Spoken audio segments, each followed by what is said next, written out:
en Israël. Mais ils ne l'ont pas fait. Mais il y a aussi ceux qui sont retournés en Israël. Ils étaient dans une bonne position. Mais seulement, il y a toujours un mais. Au moment où le Seigneur adresse ce message à Malachie, le peuple était en déclin. Israël est en train de descendre.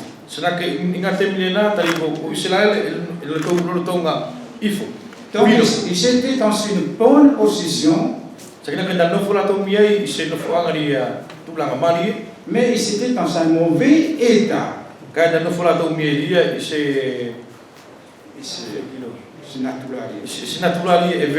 Avez-vous compris un peu la leçon?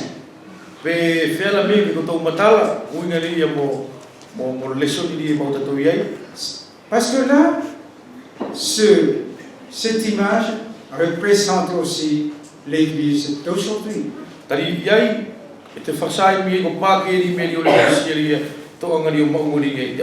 On peut être dans une bonne position, comme on lit actuellement ce matin. Mais est-ce que la gloire de Dieu rayonne? Telle est la leçon que le Seigneur veut nous rappeler ce matin. Pourquoi ne précipitons-nous pas pour louer notre Dieu? Je regrette de vous le dire en face. Pourquoi sommes-nous avec la bouche fermée? Voyez-vous les dangers qui peuvent nous attraper aujourd'hui? C'est qu'on fait tout normalement. On fait tout ce qu'un chrétien peut faire. Mais seulement l'état du cœur. Où est ton cœur? Voyez-vous, c'est ça le danger du temps. Au début, le peuple d'Israël, il faisait tout en règle. Il faisait des sacrifices. Tout était bien fait. Et comme au temps de Salomon, la gloire était descendue. Mais au fur et à mesure, Dieu a fermé les cieux. Pourquoi? Parce que on peut faire les choses normalement. Mais le cœur n'y est plus. Vous avez lu les textes qu'on avait lus. À la fin, ils sont dit, quelle fatigue. Mes chers amis, le Seigneur veut nous interpeller ce matin. Je ne veux pas être long ce matin parce que. Mais simplement, je vais vous adresser une mise en garde. Une mise en garde concernant notre état spirituel aujourd'hui. Dans 5 cantiques que mon frère avait commenté. Dans le cantique que Hassan avait commenté. Il y avait un couplet qui dit je ne me suis pas rendu compte quand je me suis endormi. Je ne sais pas si on peut l'afficher. Et si, malheureusement, on chante des cantiques, soit par l'air, mais les paroles ne nous font pas d'effet.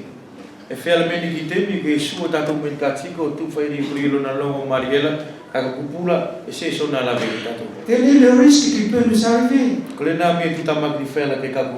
peut chanter des cantiques l'air est bon et c'est agréable à l'oreille. Mais seulement s'arrête simplement à la toiture. Qu'en est-il de nous aujourd'hui? Mes bien-aimés, voilà la première leçon que nous devons apprendre encore. Donc, Israël était dans une bonne position, mais il était dans un mauvais état. Alors c'est la question sur laquelle nous devons répondre chacun. Moi-même, je dois aussi répondre à cela. Je ne peux pas répondre pour vous. Et quand tout, chacun, soit on est bon quand on vient là, toute la gloire de Dieu se manifeste.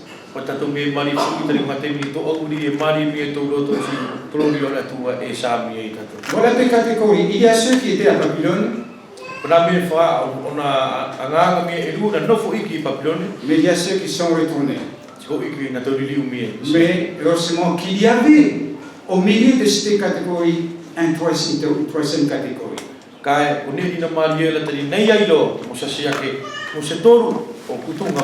Il y avait Daniel qui était à Babylone. Et il y avait ses compagnons aussi, Esdras et Néhémie. Mais il y a aussi tous ceux dont le livre de Malachie en parle. Il y avait un reste du peuple d'Israël qui aimait Dieu.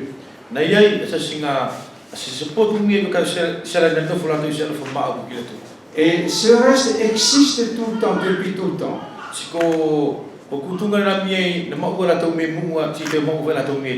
Et je pense et je crois que ce reste aussi, je trouve aussi au milieu de nous. Et Dieu attend que tous que nous faisons partie de ce reste.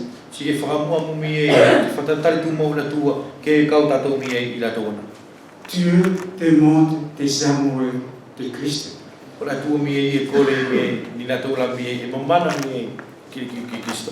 Et sommes-nous amoureux de notre Seigneur?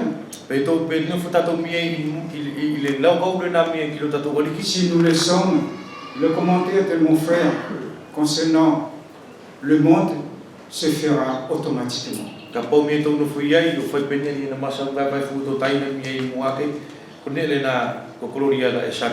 On n'a pas besoin d'entendre l'appel de Dieu pour chacun parce qu'on le fait automatiquement. Mais malheureusement, Dieu il continue d'appeler. Mais c'est simplement nos oreilles ne l'écoutent pas. Donc voilà les trois catégories sur lesquelles Dieu adresse son message, le message de Malachie.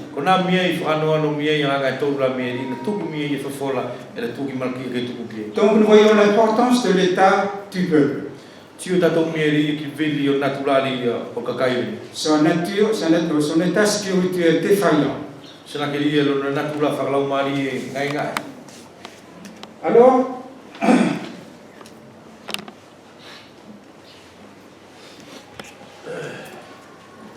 voyez-vous son importance un peu de cet appel? Surtout pour nous aujourd'hui. Nous sommes prêts pourquoi? Pour un événement important.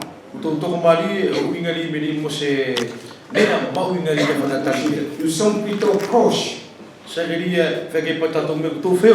C'est quoi cet événement? Le retour du Seigneur Jésus-Christ enlever son Église. Alors sommes-nous prêts à cet événement? C'est pour ça que le Seigneur nous réveille ce matin. De ne pas nous laisser endormir par les soucis de ce siècle ou les courants de ce monde. Mais approchons-nous vers le Seigneur. Et quel est le message? Comment le Seigneur Jésus-Christ exprime, dévoile un peu comment cette mise en garde concernant son peuple. Il dit au verset 2, je vous ai aimé, dit l'Éternel. Dieu a aimé Israël. Dieu a aimé Jacob. Il l'a enlevé de l'Égypte. Et dans tous les événements de la vie d'Israël, Dieu était toujours là. Dieu a été fidèle. Et deux fois, il a permis le jugement. Pourquoi? Parce que Israël était dévié du droit chemin. C'est ainsi aussi pour nous aujourd'hui. Et telle est la question que nous posons. Dieu parle à nous ce matin. Je vous ai aimé. Et voyez-vous quelle est la réponse du peuple d'Israël? Sur quoi quelle est la marque de ton amour pour nous?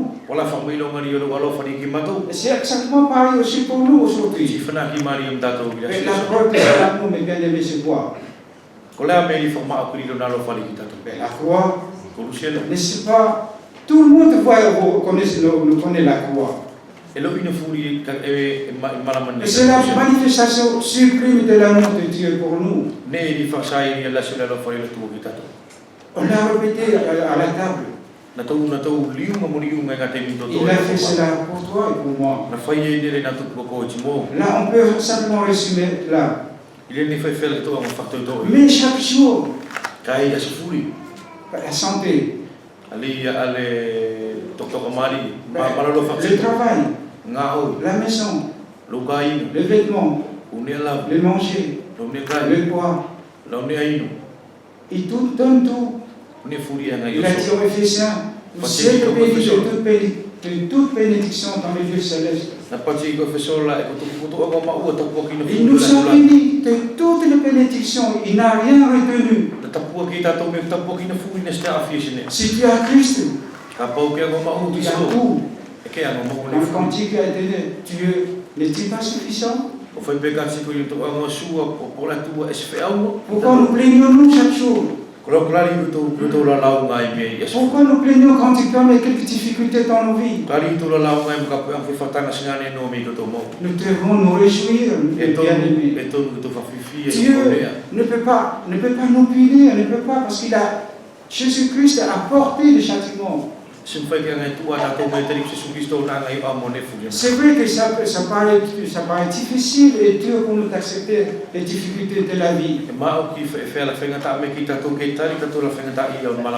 Bien aimé, sachez que Dieu t'aime. Et il nous aime d'un amour éternel.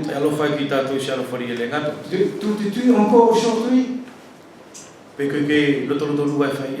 Non, Dieu n'est pas menteur.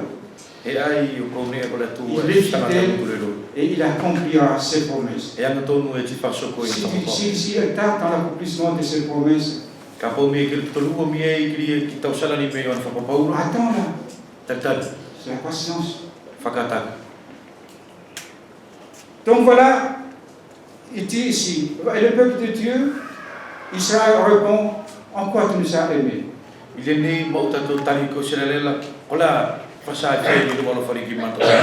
Et puis le Seigneur, Dieu leur dit, j'ai aimé Jacob. Ça veut dire, enlevez le Jacob et remplacez-le par quoi? J'ai aimé le trompeur. Est-ce que tu aimes celui qui te trompe? Tu ne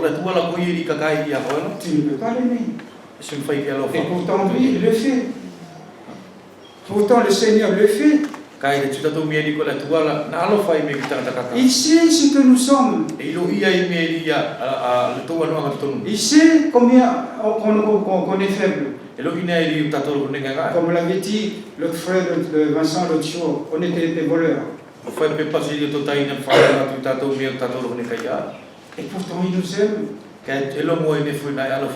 Comprenez pourquoi Pourquoi il a aimé Jacob? Pour la lina lo fai sa ko. Jacob a dit quelque chose de autre que les autres. Tadi nang na sa ko po me na kesa ke ila. Non, E ai il était un menteur. ku yel ko tanga Et toute sa vie, il a fait que ça. ilo na mau ikato na mau fa Et ilo. jusqu'au jour où Dieu l'a brisé.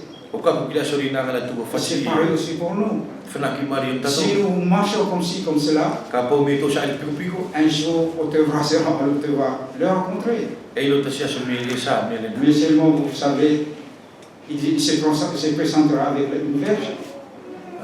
Il se présentera avec une verge. Silo ko to me ko na sori ka sa ilo yala e sa me mo sila ka. Et ça va, on peut souffrir, Si e fela ke to mama mais acceptez-la, kai tal. parce que c'est pas amour qui le fait. Tadi so tato ri me li fai. Voyez, il a aimé Jacob. Cela veut dire, la question que je vais vous poser ce matin, Ko to tue me na lo fai sa ko po ko bisi di me di to fai no su ni. mais pourquoi t'as-tu choisi toi? Ko la li na ngai me fifi ko. Combien de gens qui sont, c'est pas la population de Nouméa, To tue to me sori ya le kapi so ka kai ka to ri no me ni. mais pourquoi